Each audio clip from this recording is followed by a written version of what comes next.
So Antonio, for you, because it's interesting, you are in Croatia, and Croatia is a member of the European Union. It's one of the more recent countries to join the European Union. I don't know how long ago it was, maybe 10 years, maybe a bit more, is it? 2013. Okay, 2013, so not quite 10 years.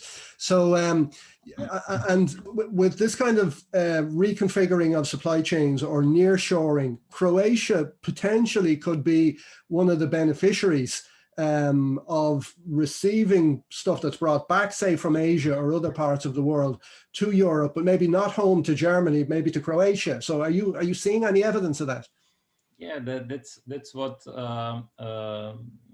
business people here and politicians also here in Croatia hope and expects what will come of it in the future, in the near future. But there are some other movements and restructuring in the supply chain. For example, there is in recent years, when there was a boom of economy in whole world and in Europe also, then there was a lack of workforce in West Europe, for example, in Germany, and these Balkan countries used to serve as a basin or pool for like a reservoir of labor of workforce for these countries, and now there is it could be a problem if there will be some nearshoring in Croatia or these neighboring countries. There will be lack of workers in this region. So it could go either side, but this pandemic had this beneficence for Croatia and this region, that people came back, and there is no pressure of this demand for workforce, because there was you couldn't find, for example, when you speak of logistics, you couldn't find. We don't speak about drivers. We know that there were no drivers in the world, but also warehouse workers. You couldn't find people that could that wanted to work in warehouse, and there was a rise of wages also. So there is a cost pressure on this segment, and the supply chains are not structured like that you can rise costs in short period of time, and now on the other hand, we see that we preached for years about lean, about optimization, cost cutting, and everything. And now with pandemic and with this stress of and shocks in supply chains, or I mean, don't have enough inventories. And we said, okay, you have to optimize these inventories in order to have lean supply chain and everything. So there are a lot of things that are going on, and but I think that the main things will stay. Cost optimization, definitely, with these pressures now and then, and redundant resources that we need. Then there is what we spoke today more about these relationships. So if you see, I have one research here that I wrote, that I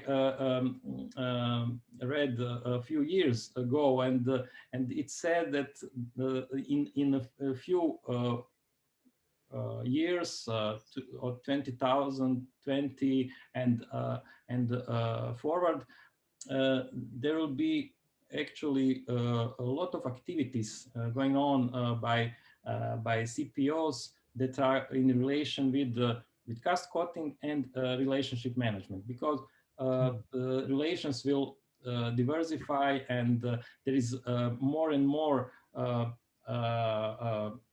supplier customer relationships, no matter whether this is in Far East or regionally. You have to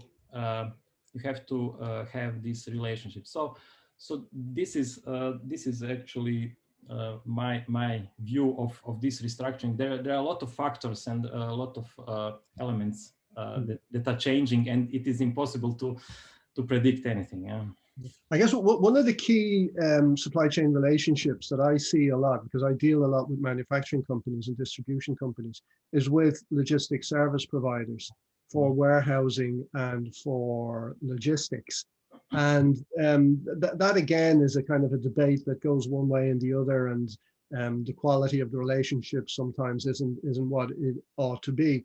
But I have this view that there's a lot of potential for manufacturers and distributors in developing quality supply chain relationships with warehousing and transport providers, because this conundrum of how do I balance efficiency and resilience against capacity and other challenges that I have.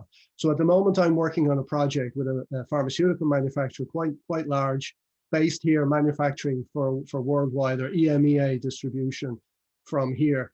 And one of the challenges they have is that in order to support their business into the future, they're either going to have to invest many millions of dollars or euros in this case in building warehouse infrastructure themselves to support their business, regardless of any inventory optimization measures they bring into place, or they're going to have to develop some sort of a quality working relationship that they haven't really had before with warehousing and transport logistics service providers. And that's kind of a new world for them and a little bit daunting. Art, what do you see? What's your view on this kind of critical relationship between manufacturers, distributors on the one hand, and the logistics service providers in transport and warehousing on the other? I feel it's absolutely required because they're experts. They're subject matter experts in the field, and it's all about reducing the total cost of ownership. And if you try to build that infrastructure yourself, you're going to spend decades to try to get the expertise that they have, and you'll probably never catch up to them. So that's back to what we were talking about from a strategic supplier standpoint. You have to integrate with somebody like that. And you start thinking about it from the things you gain. Some notes from hearing different people talk that I was making. As you integrate with somebody like that, you reduce your overhead cost. You're not putting that burden on you. And then you start getting into the depth and breadth of their knowledge. How many years would it take you to build that depth and breadth? Decades. Then just the less bureaucracy. You're not trying to run it through your business. You have them you go to, can you fix this? Yes, we have it. Let's go for it. And it comes down to the total cost of ownership. I keep harping on that behind the scenes. We forget about the total cost of ownership. And you think about a logistics provider. Ideally, we want to ship in a increment of or a unit of one. And whenever you bring that up, you see a transportation person in the back of their hair bristles. And I always tell them, I go, you haven't changed the weight of anything you're shipping across the entire year. You're shipping the same volume, the same weight. The idea is just shipping in a unit of one. And you get expertise like this, they can help you achieve goals of that nature to where you're not just looking at the incremental cost accounting measures, you're looking at the total cost of ownership. So absolutely, you have to integrate and build a partnership with a third-party warehousing or a third-party logistics provider. It's a must. It's an area where there is some interesting innovation going on at the moment, because traditionally you would either build it yourself, as we said, or you would come to an arrangement with a logistics service provider. And if your requirement is large, that logistics service provider will be looking for some sort of commitment from you, because they have to in turn commit to some sort of infrastructure, whether they lease it or whether they have it built, or so on. So they'll be looking for contracts that are longer term. And I guess some manufacturers and distributors maybe will be reluctant to maybe to feel trapped, or not to have options. So what has emerged, a little bit like what has happened in the hotels business, these platform businesses. So we're all familiar with Airbnb, whereby it's a platform. They don't own the hotels, but you come as a consumer on the platform. You can see all of these hotels and you choose where you want to stay, and the transaction is done on the platform. The platform takes a percentage and so on. So we've started to see this emerge in warehousing and in transport. There's a couple of examples I've become aware of. One is in the US, and it's only available, as far as I know, in the US and Canada so far.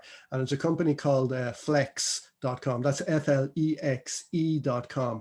And what they say they provide is warehousing on demand.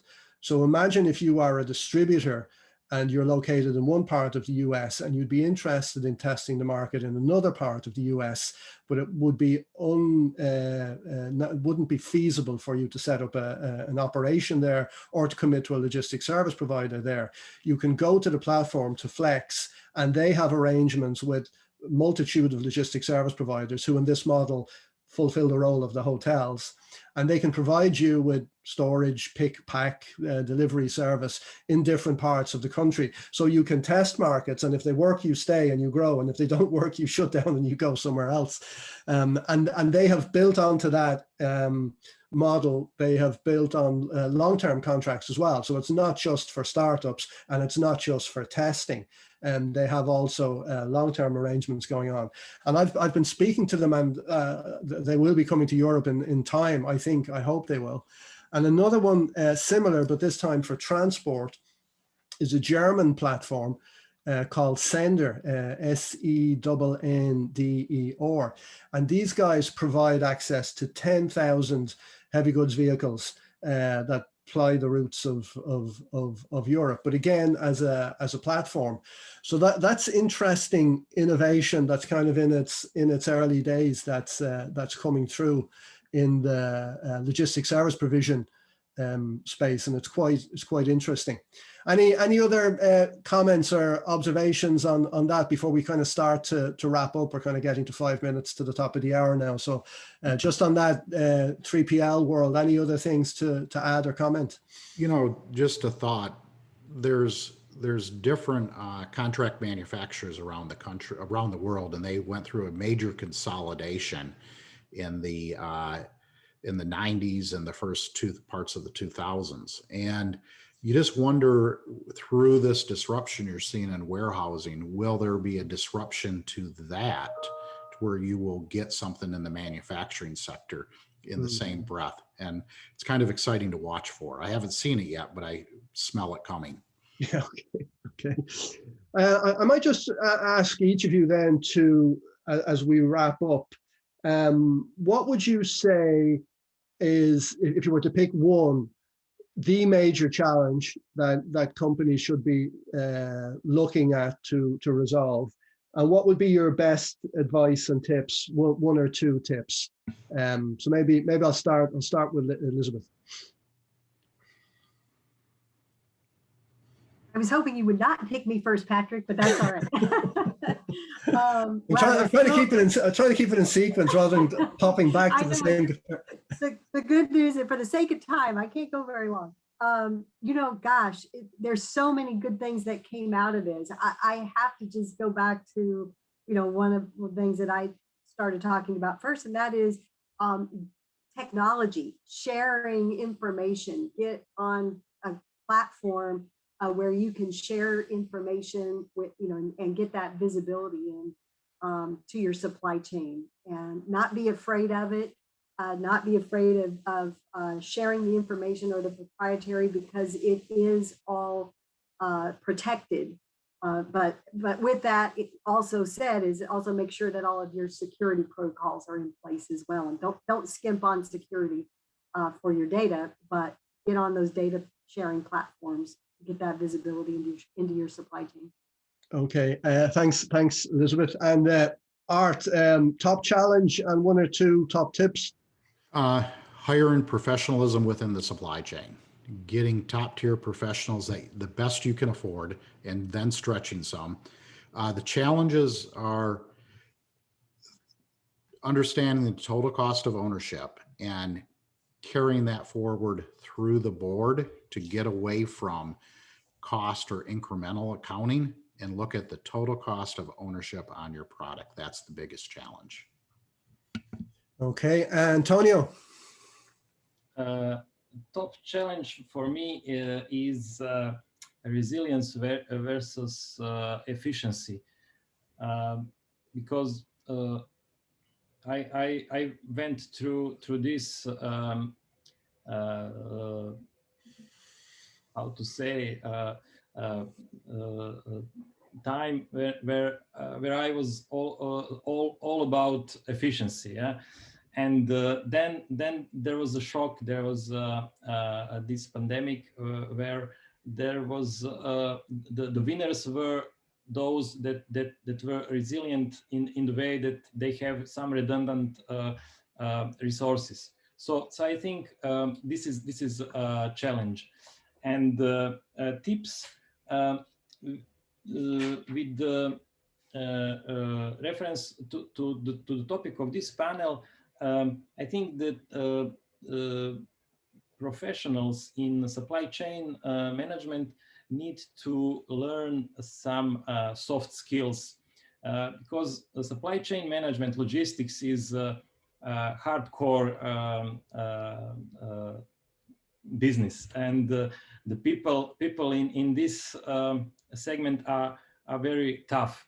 And now you have to deal with other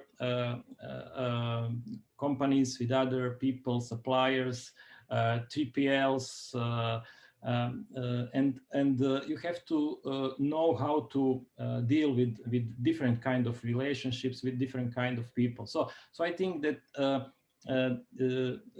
professionals in supply chain need to learn these new skills. And